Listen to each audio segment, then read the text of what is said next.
एक बार महात्मा बुद्ध और उनका शिष्य एक जंगल से गुजर रहे होते हैं। चलते चलते शाम हो जाती है तो निश्चय करते हैं कि पास के गांव में रात गुजार ली जाए। वो एक किसान के पास चले जाते हैं। किसान उनको ठहरने के लिए जगह देता है, खाने के लिए भोजन देता है और किसान उनको अपने जीवन की विभिन्न समस्याओं के बारे में बताता है। किसान बताता है कि उनके पास एक भैंस है जिसका दूध बेच करके वो अपना जीवन गुजर बसर कर रहा है। एक छोटा सा टुकड़ा जमीन का जिसके ऊपर थोड़ा बहुत अन्न हो जाता है, उनका साल भर का जुगाड़ बन जाता है। जमीन तो उसके पास बहुत ज्यादा है, लेकिन जमीन वो सारी पथरीली है, जिसकी वजह से वो कुछ ज्यादा वहां पर उगा नहीं पाता। तो थोड़ा सा ही हिस्सा जमीन का उसके पास बचता है, जिसके ऊपर वो थोड़ा बहुत अन्न पैदा करता है। तो गौतम बुद्ध उसकी सारी बातें सुनता है और रात को सभी सो जाते हैं।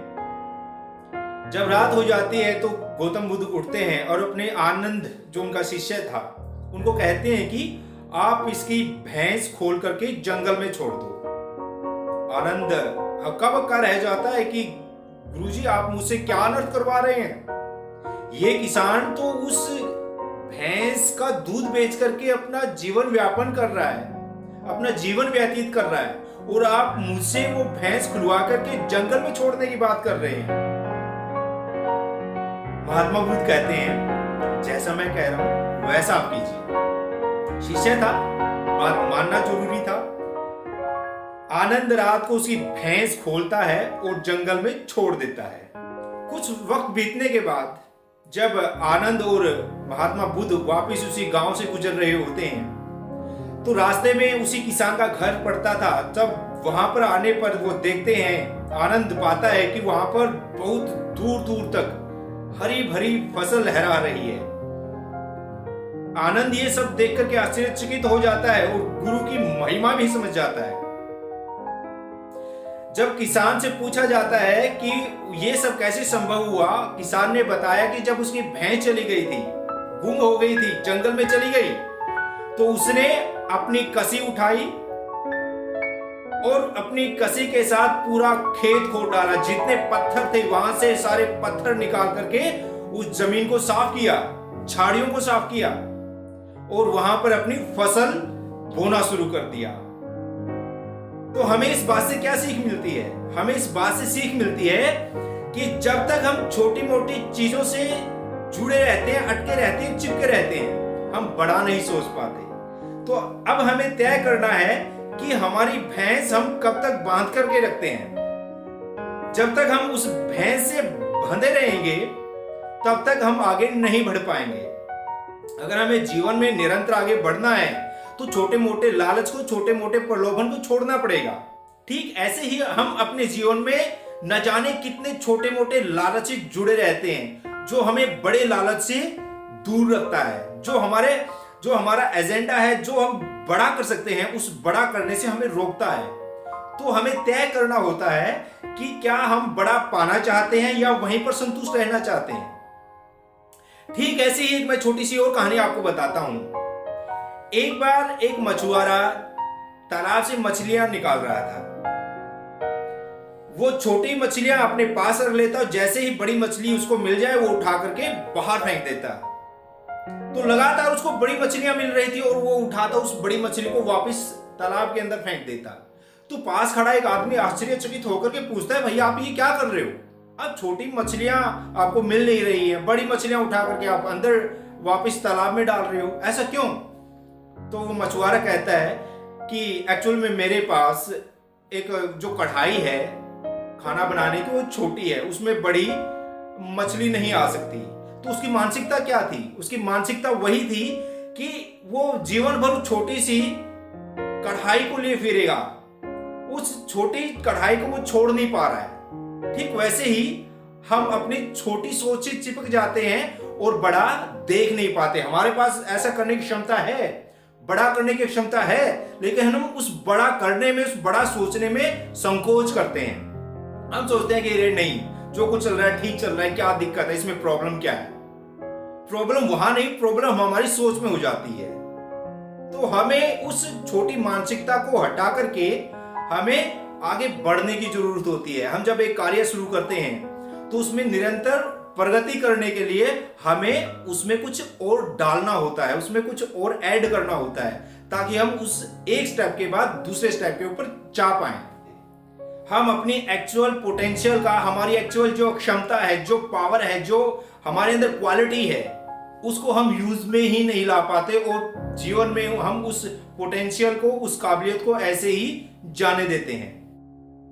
मैं एक भंवरे के एग्जांपल से आपको समझाता हूं, और यह बात साइंटिफिकली प्रूव्ड है कि जो भंवरा होता है उसकी जो पंख हैं उसके वजन के हिसाब से बहुत ज्यादा छोटी होती हैं, लेकिन उसको इस बात का ही पता नहीं है कि तुम्हारी जो पंख हैं वो वजन के हिसाब से बहुत छोटी है, उनका बड़ा होना जरूरी है, लेकिन वो फिर भी उड़ता है। अपनी इस मानसिकता को बना करके कि उसे उड़ना है, वो फिर भी उड़ता है, और छोटी पंखों के बावजूद भी वो दूर तक उड़ पाता है। तो इस बात से हमें क्या समझना चाहिए? हमें इस बात से ऐसे समझना चाहिए कि हमारे अंदर बहुत बार क्षमताएं काम को करने की नहीं होती, और उस काम को फिर भी हम कर जाते हैं, और बाद में हम ये सोच करके आश्चर्यचकित होते हैं कि ये मैंने कर कैसे दिया, हाउ इज इट पॉसिबल कि ये काम मैंने कर दिया। तो क्षमता हमारे अंदर कम होने के बावजूद भी हम बहुत बड़ा कार्य कर सकते हैं, लेकिन जिनकी भैंस बंधी हुई होती है, जब तक वो भैंस खुल नहीं जाती तब तक हम उस छोटी सोच से चिपके रहते हैं, हम उससे आगे जा ही नहीं पाते।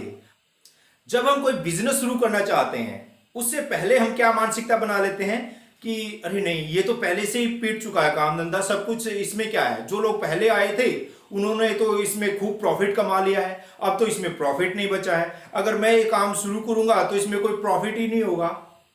तो मानसिकता क्या बना ली?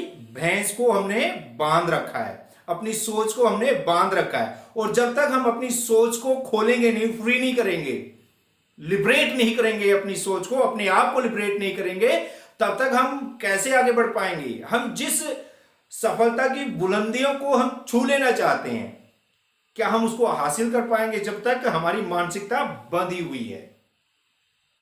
हमारी मानसिकता ठीक उस बंदर के जैसे होती है, जैसे कि हमारे इंडिया के अंदर बंदर पकड़ने के लिए एक छोटा सा पिंजरा रखा जाता है, और उस पिंजरे के अंदर कुछ मूंगफलियां या चने डाल दिए जाते हैं। बंदर आता है और अपना हाथ उस एक छोटे से सुराख के अंदर डाला जाता है जो उस पिंजरे में होता है, हाथ जैसे ही डालता है वो मूंगफलियां या चने उठाता है, और जैसे ही बाहर निकालता है वो सुराख इतना चौड़ा नहीं होता कि वो बंद मुट्ठी उसमें से निकाल ली जाए, और बंदर वहीं पर अटक जाता है। अब उसके पास दो चॉइस हैं, या तो वो उस मूंगफली को छोड़ दे और अपने आप को फ्री कर ले, या फिर वो उस बंद मुट्ठी को ऐसे ही रखे और कैद हो जाए, पकड़ा जाए। और ठीक उसके साथ दूसरी चॉइस वाला काम होता है, वो मुट्ठी छोड़ता नहीं है, वो चंद मूंगफलियों के लिए, चंद चनों के दाने के लिए वो मुट्ठी नहीं खोलता, वो उनको पकड़े रहता है, और आखिरकार वो शिकंजे में फंस जाता है। और हमारी हालत भी कुछ ऐसे ही होती है, हम छोटे छोटे प्रलोभन को छोड़ते नहीं हैं, हम छोटे छोटे प्रलोभन में फंसे रहते हैं। हम जब तक उनको फ्री नहीं करते, उस प्रलोभन को हम छोड़ते नहीं हैं, हम अपनी मानसिकता को कैदी की तरह बांधे रखते हैं, बंदिश में रहते हैं, बंदिश में अपनी सोच को रखते हैं। तो अगर हमें आगे बढ़ना है तो हमारी संकीर्ण मानसिकता, संकीर्ण सोच, अरे इस काम में कुछ नहीं बचा, ये काम पीट चुका है, इसमें कोई प्रॉफिट नहीं होगा, इसमें हम कुछ कमा नहीं पाएंगे, अरे भाई तू करके तो देख, शुरू तो कर। करने से पहले ही हार चुके हैं, और हम जो काम करने से पहले ही हार चुके होते हैं तो उसमें हम हासिल क्या कर सकते हैं? तो करने से पहले एक उमंग, एक तरंग, एक जोश, एक हौसला हमारे अंदर होना चाहिए, एक संयम हमारे अंदर होना चाहिए कि मैं इस काम को शुरू करने जा रहा हूं, पूरी शिद्दत के साथ, पूरी लगन के साथ मैं इस काम को पूरा करके दिखाऊंगा, और उसमें कुछ ना कुछ हासिल करते हैं। हाथी का बच्चा जब छोटा होता है तो वो एक बेल से बांध दिया जाता है। बेल से बंधा होने के बाद जब वो पूरी कोशिश करता है, अपनी पूरी जान लगाता है, बेल को तोड़ नहीं पाता क्योंकि वो उतना ताकतवर नहीं होता उस वक्त, और वो बेल से बंधा रहता है। जैसे जैसे वो बड़ा होता है तो उसकी ताकत भी बढ़ जाती है। तो उस दौरान उस हाथी को अगर बेल की बजाय एक रस्सी से बांध दिया जाए तो वो अपने आप को फ्री नहीं कर सकता। बजाय इसके कि उस रस्सी के वो अगर 10 ऐसी ताकतवर बेल से उसको बांध दिया जाए वो उनको भी तोड़ सकता है, लेकिन वो ऐसा नहीं कर पाता, क्योंकि उसने मानसिकता क्या बना ली कि मैं एक ऐसी चीज से बंधा हूं जिसको मैं तोड़ नहीं सकता। वो प्रयास करना छोड़ देता है, वो एफर्ट करना छोड़ देता है, वो अपने हाथ पैर चलाना छोड़ देता है और शांत खड़ा हो जाता है। और यही उसका एफर्ट ना करना, प्रयास ना करना, उसको उन बेड़ियों में जकड़े रहता है, उसको अपनी ताकत का एहसास नहीं होता। तो हमें तय करना होता है कि हमें हाथी की तरह मानसिकता बनानी है या एक भंवरे के जैसे। उसके पास पंखे छोटी हैं, वजन ज्यादा है, फिर भी वो उड़ता है और दूर तक उड़ान करता है। तो वास्तविकता ये है कि हमारे अंदर इतना पोटेंशियल होता है कि हम अनजाने में भी उस काम को कर देते हैं जिसको शायद हम कर नहीं सकते थे, और बाद में हम सरप्राइज होते हैं कि वाह, मैंने ये काम किया, ये ऐसे संभव कैसे हुआ, मैंने तो कभी सोचा भी नहीं था कि मैं ये काम कर दूंगा, इतनी इजीली मैं इस काम को कर जाऊंगा। तो अपने आप पर यकीन करना बहुत ज्यादा इंपॉर्टेंट है। और ये वीडियो अगर पसंद आया हो तो शेयर कीजिए, सब्सक्राइब कीजिए और कमेंट करना बिल्कुल भी ना भूलें, क्योंकि आपका कमेंट मेरी खुराक है।